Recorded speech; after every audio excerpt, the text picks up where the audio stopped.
minu raud Sipsik.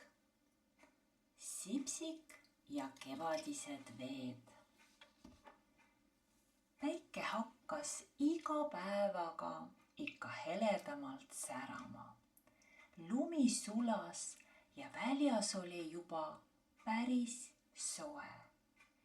Sellel kohal, kus enne seisis Anu ja Mardi tehtud lumememm, oli nüüd suur veeloik, just nagu mängujärv.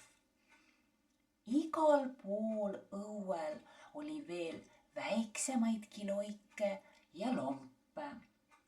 Ja need kõik olid just nagu mängujärved. Ja nende loikude ja lompide vahel voolasid tillukesed veenireed, mis olid just nagu mänguojad ja mängujõed. Mõnes kohas oli lumi juba päris ära sulanud ja maa oli paljas, aga mõnes kohas oli veel näha ka valgeid lumemägesid ja lumesaari. Üldse oli õuel kõik väga huvitav. Aga toas oli isegi natuke igav, sest Anu oli kõik oma mängud ära mänginud ja ei teadnud, mis edasi teha. Mis sa arvad, Sipsik, mis me nüüd tegema hakkame? Küsis Anu Sipsiku käest. Ma arvan, et me võiksime õue minna, ütles Sipsik. See on tõesti hea mõte, ütles Anu. Aga me peame su soojalt riidesse panema, sest kevadel võib kergesti külmetada. Sipsikul sooje riideid ei olnud, aga Anu võttis oma punase rätiku ja mässis Sipsiku hoolega selle punase rätiku sisse. Siis pani Anu ka endale õueriided selga. Vaata, et sa ennast väljas märjaks ei pritsi ja et sa saapaid vett täis ei aja, ütles ema. Märjalt võib kergesti külmetada. Anu aga ütles emale, et ta ei pritsi üldse vett ja et ta ei lähe üldse loikude sisse käima. Nüüd läksidki Anu ja Sipsik õue. Anu pani Sipsiku maja seina äärde istuma ja ütles. Vaata, et sa ei külmeta. Kevadine soe on petlik. Kui mängida ja ringi liikuda, siis ei külmeta veel nii kergesti.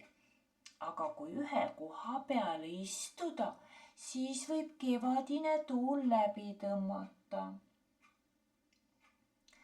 Õues oli tõesti väga huvitav. Anu võttis oma mängulabida ja hakkas kevadvetele teed tegema. Ta kaevas mänguojasid laiemaks ja mängujärvede vahele kaevas ta veel uusigi ojasid ja jõgesid. Ta kaevas ka ühe suure kanali, mis oli sirge ja sügav ja milles vesi väga kiiresti voolas. Siis korjas ta puupulki ja pani need puupulgad vette sõitma ja puupulgad sõitsid just nagu väikesed laevad. Nõnda siis Anu muudkui mängis ja unustas Sipsiku päris ära. Aga Sipsik istus maja seina ääres ja tal oli seal väga paha olla. Anu ei pannud tähelegi, et otse Sipsiku pea kohal maja räästa küljes oli jääpurikas. See jääpurikas hakkas tilkuma ja kõik tilgad kukkusid Sipsikule otse pähe. Mida rohkem päike paistis, seda rohkem jääpurikas tilkus ja Sipsik oli kangesti hädas, sest tal polnud ju mütsigi peas. Ja kui Anu viimaks mängimise järele jättis ja Sipsiku juurde läks, siis ta nägi, et Sipsik on kohe päris märg. Vaene Sipsik, ütles Anu, me peame ruttu tuppa minema, märjalt võib kergesti külmetada. Ta võttis Sipsiku ja jooksis tuppa ja pani Sipsiku radiaatori kõrvale istuma, et Sipsik seal sooja saaks ja ära kuivaks.